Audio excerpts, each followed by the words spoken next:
friends, welcome to Pahadi Boy Classes.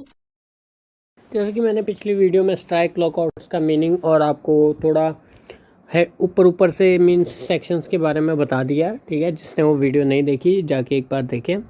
आज हम इनको डिटेल में पढ़ेंगे, जो भी सेक्शंस है 22 से लेकर हमारे 28 तक, ठीक है। और मैंने ये भी आपको बताया था कि कैसे ये सेक्शंस को याद करें। तो आइए अब शुरू करते हैं।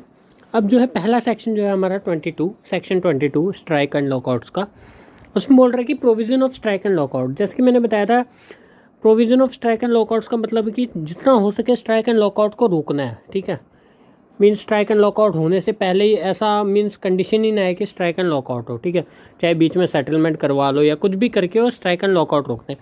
ऐसा जनरली क्यों होता है? क्योंकि पब्लिक सेक्टर के लिए, मेन तो पब्लिक सेक्टर के लिए है, ठीक है। प्राइवेट वाले तो मीन्स उनका तो अपना ही मर्जी होता है, ठीक है। जो पब्लिक सेक्टर होते हैं, जो गवर्नमेंट्स के अंडर आते हैं, उनके लिए मेन जो है इनके लिए रूल्स वगैरह बनाए होते हैं, ठीक है। वैसे हैं ये पब्लिक सेक्टर के, प्राइवेट सेक्टर्स के लिए भी, बट मेन जो है पब्लिक सेक्टर। तो इसको मैं ऊपर से आपको एक बार बता देता हूँ इसमें होते क्या है। देखिए, सबसे पहले कि इसमें देखिए आप अंदर देख सकते हैं, यहाँ पे 4 और सेक्शन दे रखे, 4 और 5, ठीक है सब सेम ही है। बस इसमें आप देखिए क्या होता है मेन, जैसे मैं आपको यहाँ बता दूँ, ठीक है। हमें क्या करना पड़ता है, एक नोटिस देना पड़ता है, ठीक है। छः वीक्स का, ठीक है, स्ट्राइक करने के लिए। जैसे आज हमने नोटिस दिया तो विद इन 6 वीक्स मीन्स आने वाले 6 हफ्तों में हमें स्ट्राइक करनी है, ठीक है। इसके लिए हमें नोटिस दे दिया, ठीक है। जो स्ट्राइक होगा वो स्ट्राइक जो होगा वो पहले के 2 वीक्स में नहीं होगा, ठीक है। क्योंकि ये इस तरीके से रूल्स बनाए गए हैं कि स्ट्राइक को हम जितना ज़्यादा हो सके रोकें। और सेम कंडीशंस जो है वो लॉकआउट्स के लिए भी है, ठीक है। जो स्ट्राइक है वो पहले 2 वीक्स में नहीं होगी, लास्ट के 4 वीक्स में होगी, ठीक है, ये बोला गया। देन उसके बाद देखिए जो हमारा फिक्स डेट है हमें मेंशन की होगी, ठीक है, स्ट्राइक।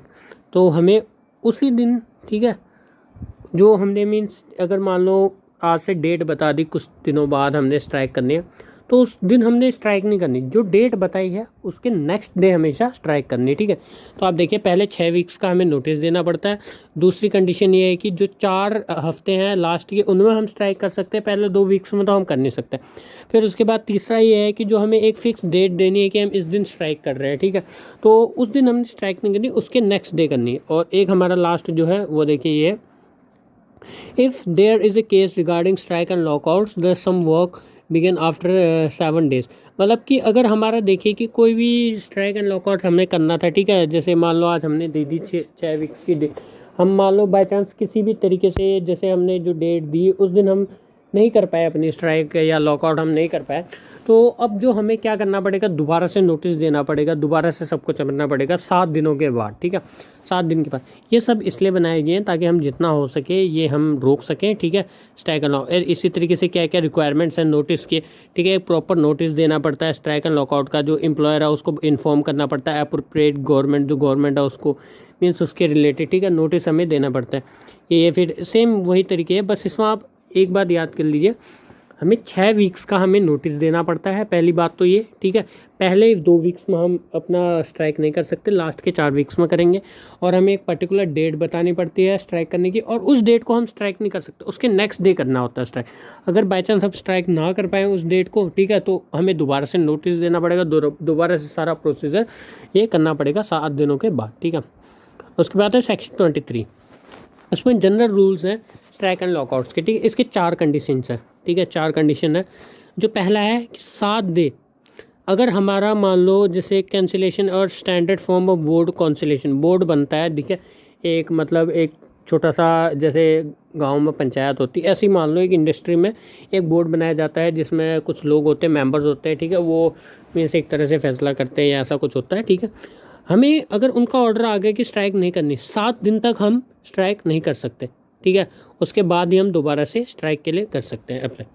और अगर strike and lockout is done by after 2 months from the cancellation of labour code. अगर मान लो बाई चांस हम लेबर कोर्ट में गए, लेबर कोर्ट में, और लेबर कोर्ट ने हमारे मीन्स हमारे हित में नहीं, और जैसे कोई हमने बोल दिया कि उन्होंने कि स्ट्राइक नहीं करनी, ये रीज़न सही नहीं है तुम्हारा कुछ, तो हमें अगले 2 मंथ्स तक हम स्ट्राइक नहीं कर सकते, दोबारा से फिर हम 2 महीने के बाद अप्लाई करेंगे, ठीक है।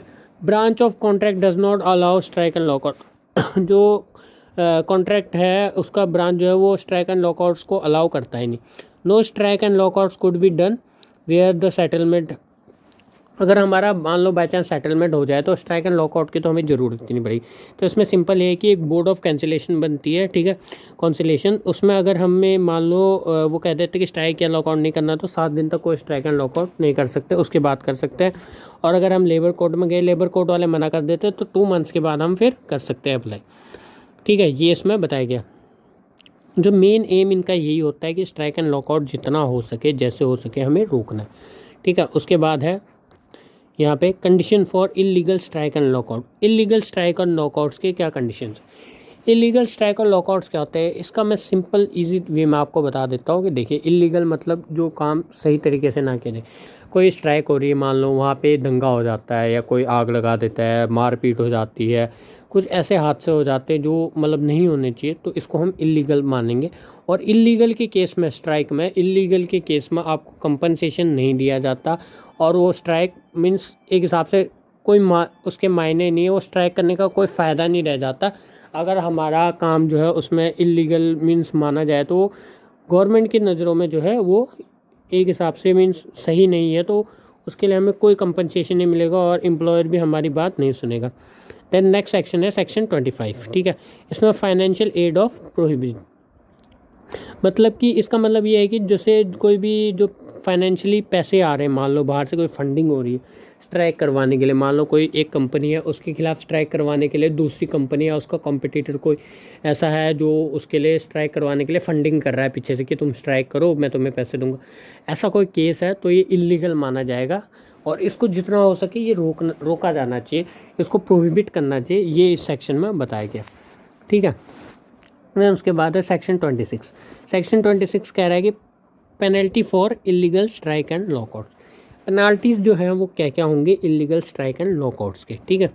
तो इसके लिए जो पेनल्टी है, देखिए, अगर इलीगल स्ट्राइक एंड लॉकआउट किया जाए, ठीक है, ये देखिए यहाँ पे इलीगल स्ट्राइक बाय वर्कर्स, अगर वर्कर्स से किया जाए तो इनको 50 रुपीज़ का जो है वो मीन्स चार्ज करना पड़ता है फॉर 1 मंथ, ठीक है। और इनको कुछ टाइम के लिए जेल हो सकती है। और उसके बाद अगर इलीगल स्ट्राइक एंड लॉकआउट किया जा रहा है एम्प्लॉयर द्वारा, then there will be fine of 1000 और 1 मंथ की उनको जेल हो सकती है। देखिए इसमें क्या होता है कि जो अगर आप इलीगल स्ट्राइक एंड लॉकआउट कर रहे हैं तो आपको 50 डेज़ का means strike and lockout 50 rupees होगा, वो पे करना पड़ेगा वर्कर्स को, और 1 महीने की उसे जेल हो सकती है या हो सकता है दोनों हो, ठीक है।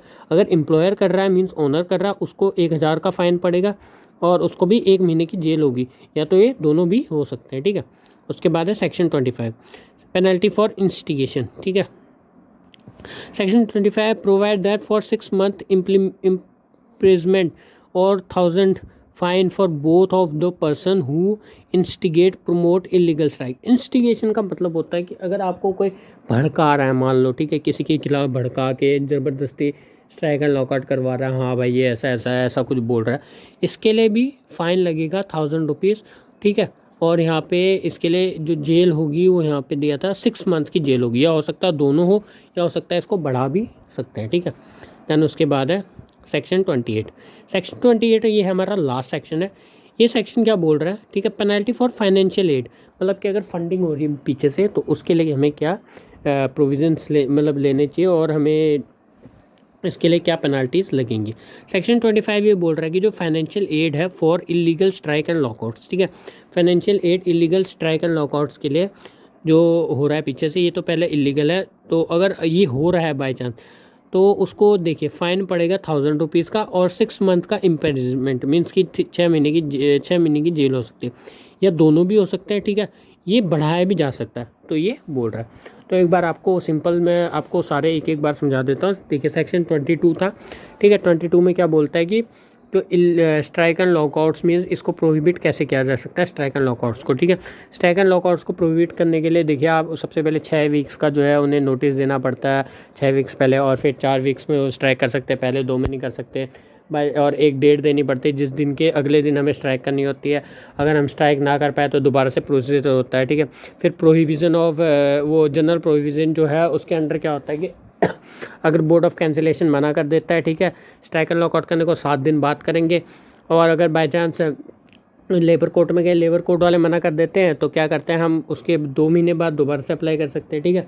फिर उसके बाद देखिए उसके बाद होता है कि फ़ंडिंग जो पीछे से आ रही है इसके फाइनेंशियल एड, इसको प्रोहिबिट करना, ठीक है। अगर पीछे कोई फंडिंग आ रही तो ये इसको प्रोहिबिट करना है, इसको जितना हो सके रोकना है, इसको ऐसा नहीं करना कि पीछे कोई फंडिंग करे, ये है। दैन उसके बाद नेक्स्ट आता है कि इलीगल स्ट्राइक एंड लॉकआउट्स, ठीक है। इलीगल स्ट्राइक एंड लॉकआउट्स क्या होता है उसके बारे में पूछ रहा है, ठीक है। इलीगल स्ट्राइक एंड लॉकआउट जिसमें मारपीट हो जाए या कुछ दंगा फसाद हो जाए या गलत तरीके से जो स्ट्राइक हो रही है उसे इलीगल स्ट्राइक आ जाता है। फिर एक आ जाता है इंस्टिगेशन। इंस्टिगेशन का मतलब होता है भड़काना, कोई पीछे से आपको भड़का रहा हो या कुछ ऐसे, उसके लिए भी जो जेल होगी और पैसा आपको फाइन करना पड़ेगा। दैन एक आता penalty for financial aid. Financial aid ये कोई पीछे से आपको पैसे दे रहा है तो इसके लिए क्या पेनल्टी है, ठीक है। यही सब है इसके अंदर, ठीक है। तो अगर आपको देखिए ये वीडियो और अपने दोस्तों को भी शेयर कीजिए, अगर आपको लगा हो इन्फॉर्मेटिव है, आपके लिए यूज़ आई हो, आपके पेपर में हेल्प कर रही हो, तो प्लीज़ एक बार लाइक शेयर करें और सब्सक्राइब भी कर दें चैनल को। Thank you.